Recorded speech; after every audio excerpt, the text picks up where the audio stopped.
So, last slaughter of the year is complete and birds are chilling down. I wanted to make a video just updating a few of the projects that have been going on as we draw the season to a close now, and talk about time and motion studies and the importance of challenging yourself.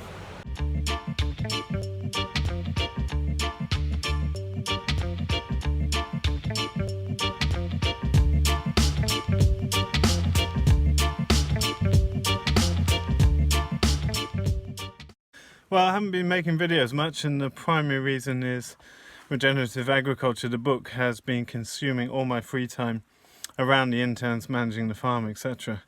It's been epic, you know, it's just been so much work. I just look back at some of the original layout ideas I had 3 years ago now, and it's been a long road. It's looking like the end is in sight. I just sent the book off to the editor again, and I will get it back hopefully in a week or so to go through any last little issues in the last few days before getting it off to the printer. It is obviously the best way to get the book to support the Kickstarter campaign, which is in the links below. That's the quickest way to get the book, and if you support with the book, I'll post them hopefully in December when I get them. And if you support with an ebook, you'll get it even sooner. I'll hope to be posting those out in November.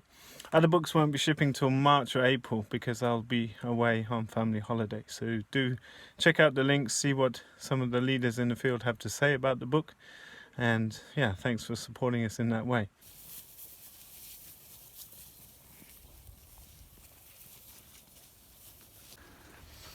Making way for the hens. Tomatoes coming out, green tomato chutney to be made. This is turning into the winter house for the hens. We're going to start bringing the first flock in next week, and then we'll bring the other flock in with a few days separation just to minimize the stress.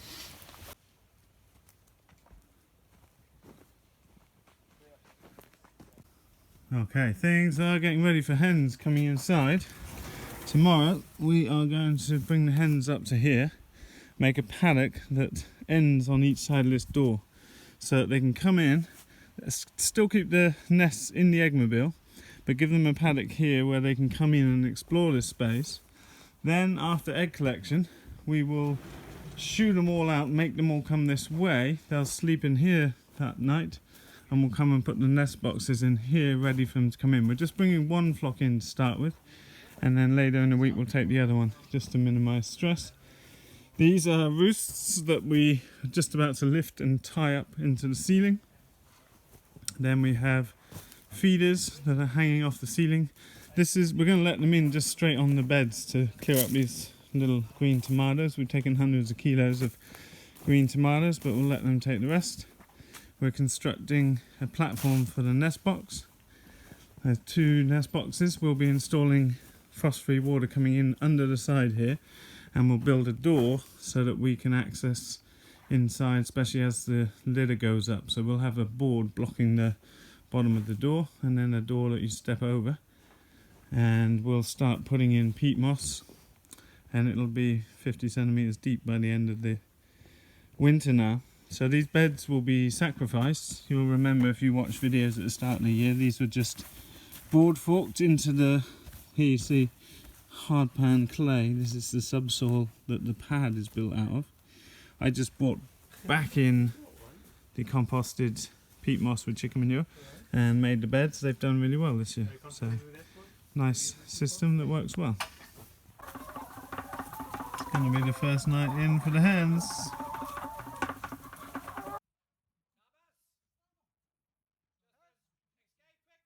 So we've had a couple of frosty nights.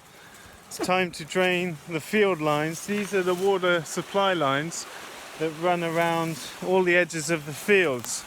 And conveniently, if I get down here in the bush, the lowest point is here, right above the stream. So all I do to drain this line is pop off the pipe. This is water that goes under the road here through to Nutfield. And I just stick in a quick release key. Now these are amazing fittings, they're very cheap. It's what you find in municipal supplies, and that's what we use to draw water out to all the animals. Now I'm just going to let that drain and go up. Usually I go up to the top of the systems, and just open up the very end of the pipe to facilitate it draining. Also got to turn off the market garden pump and fully drain that. You can see out in the field, those of you that aren't familiar, this is points that we have all the way along, marked by posts so that we know where the water is. It tends to be in the middle of a tree lane, so we can draw water off to all the animals. So it's a monumental day. We're closing down the water systems, and I'm just going to make sure the market garden pump is also drained. That obviously can create big problems if it is left open. So to close up the market garden pump, see all the alders that we pruned back. I basically lift this inlet, which has got a weight and a float to keep it about 40 centimeters below the surface. I've just got this tied into the middle of the field. So I'll just undo this string, lift this out of the water and drain the pipe and drain the pump. Make sure all the water is out the pipes up in the market gardens too. Okay, that went pretty smooth. Basically pulling this out of the water now so we can drain the pump end. You see it's already icy on the edge of the pond here in the evening time. So this is a footer valve that allows water to only go in one direction. I just leave that there all winter. And now I head back to the pump and I can drain that off. Beautiful growth on these red lilies. These are the ones that look a bit like lotus flowers. Seen incredible life in the pond this year. It's really doesn't take long for an aquatic system to establish itself. So I can drain that line there, and then I want to open the bleed screws on the actual pump, and they are located, if you can see here,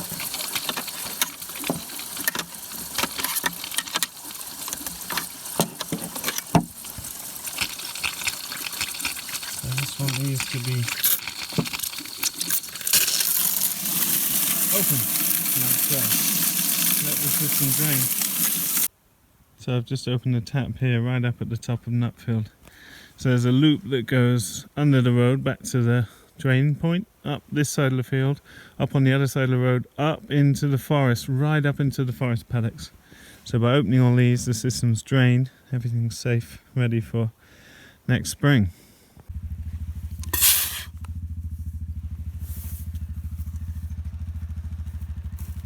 So we've been really busy with a background project building a walk-in chiller. It's a CoolPot chiller, and it's about as big as you can possibly make with a CoolBot.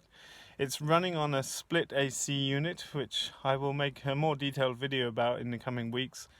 It's 19 cubic meters, so it's really big, and it's pushing the limits of what an AC unit and a CoolBot can do. We're not going to get to test it in the summer's heat, obviously, and so it'll be next year till we go through thorough testing. And we've built it in a way where we can drop the roof and reduce the volume if it happens to be too big.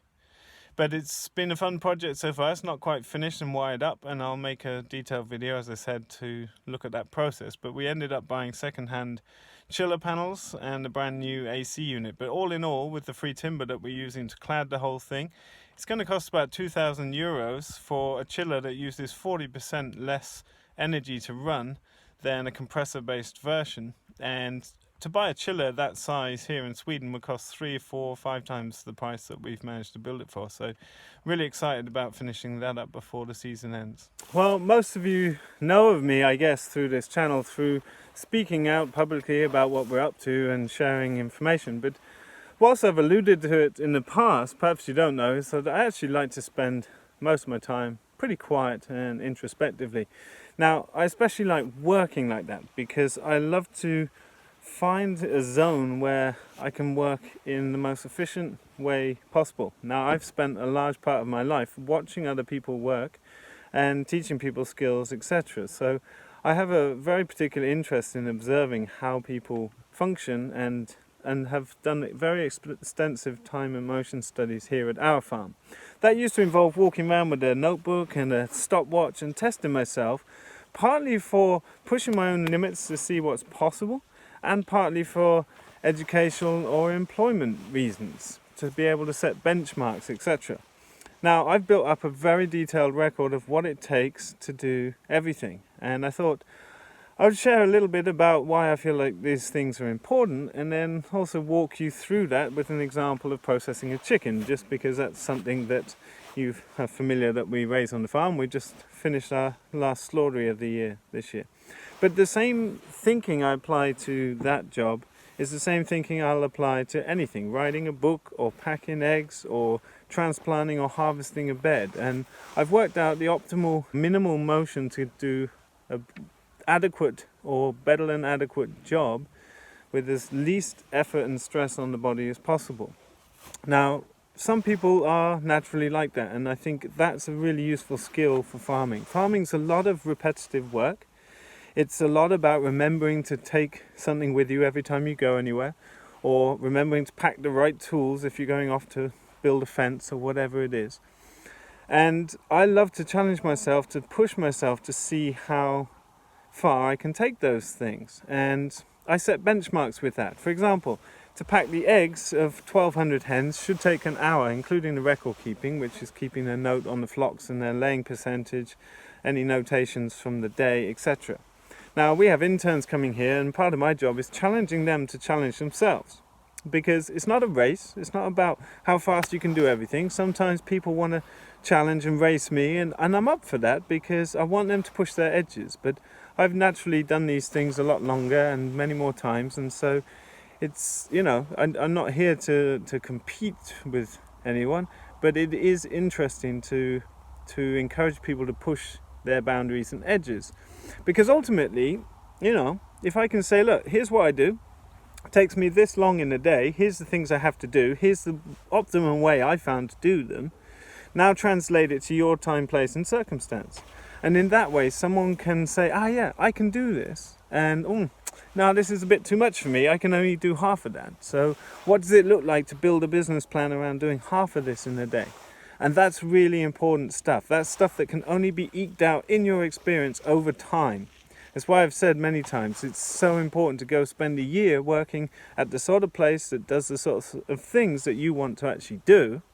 And push yourself, throw yourself at it. The people that have got the most coming to our farm are the people who just threw themselves in, all in, and that's exactly the type of spirit and attitude that they show up with anywhere in life. Doesn't matter whether it's a job over here working in oil and gas, doesn't matter if it's helping out on this farm there, or whatever they're doing, they probably throw that same energy in. And I think that's an important quality and characteristic of people that have the ability to make a success of running their own enterprises, especially in, the rural farming sector.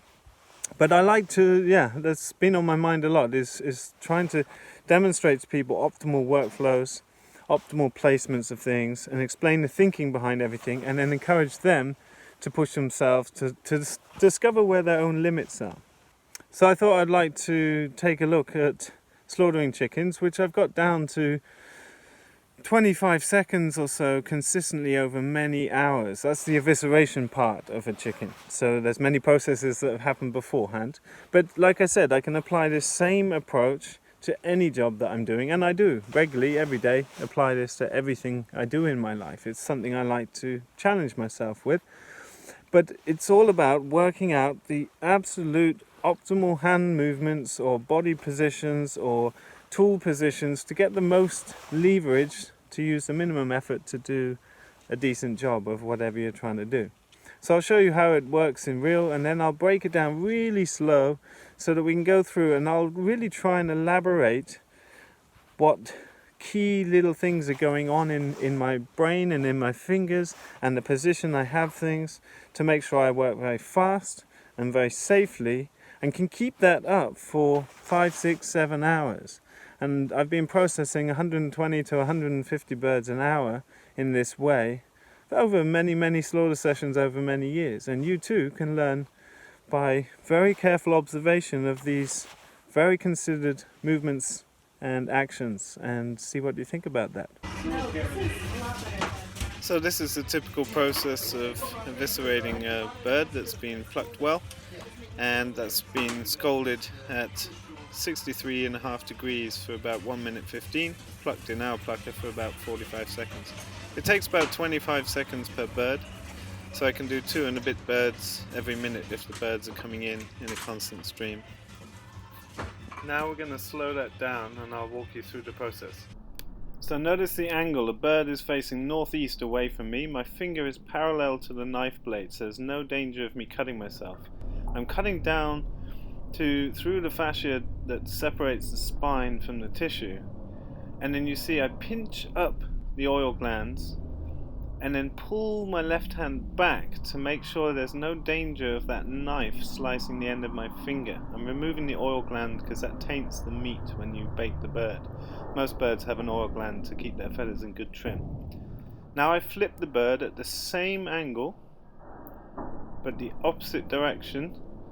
Now it's upside down, so I'm pinching up the skin in the thoracic cavity away from the breast meat and away from the neck, so I can just cut only the skin.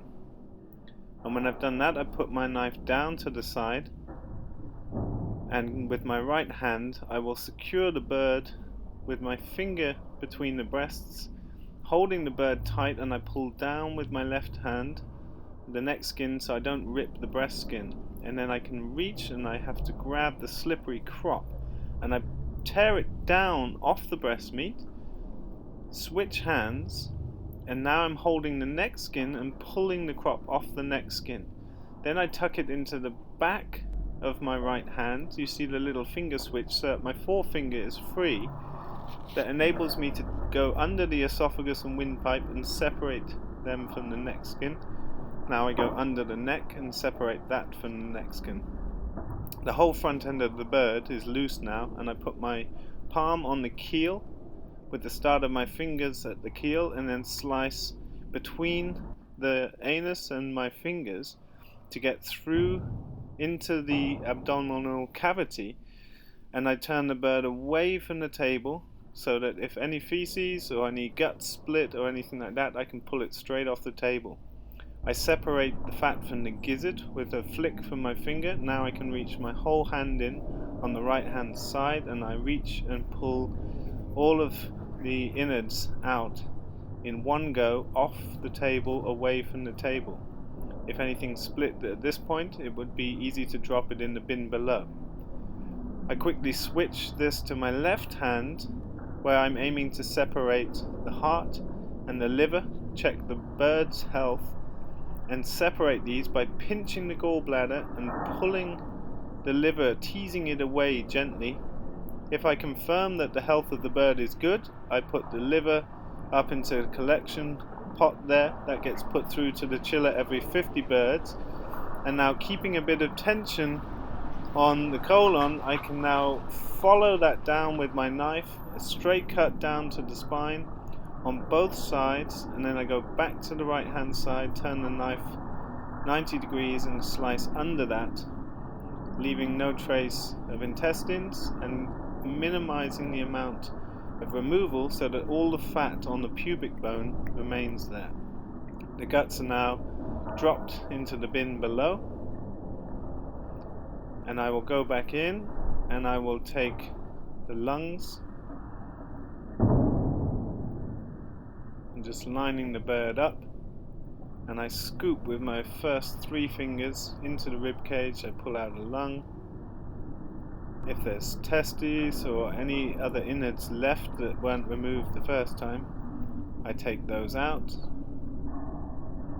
And that bird is now clear on the inside.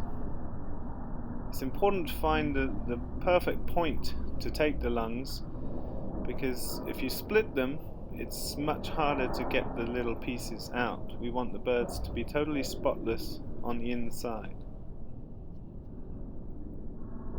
I'm just reaching for the testes now.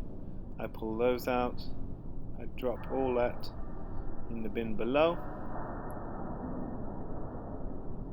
And now I reach for the neck, and I'm going to pick the bird up by the neck, and I like to cut the neck off at the height of the breasts there, and by having the bird under its own weight, that gives me the perfect cutting point. I put the secateurs in the middle so they're accessible to everyone. I'm just pulling out the last part of the windpipe that was stuck up at the front. That bird is ready for clean down and it's good to go. It's a perfect A grade bird. Yeah, it's all pretty good, right? I think a lot of it has to do with the school that just making sure it's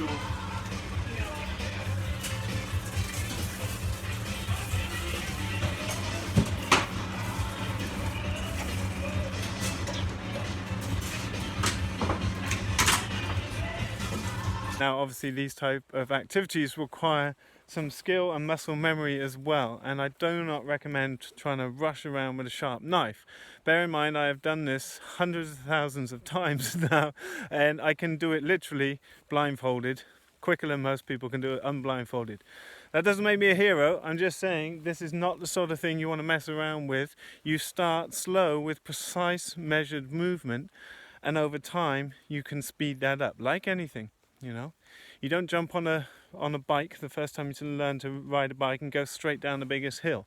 You learn all the ins and outs and nuances that you'll never forget again. So I can apply this same muscle memory and thinking to any other poultry, any other bird as I eviscerate. It's all feeling based. So these are transferable skills.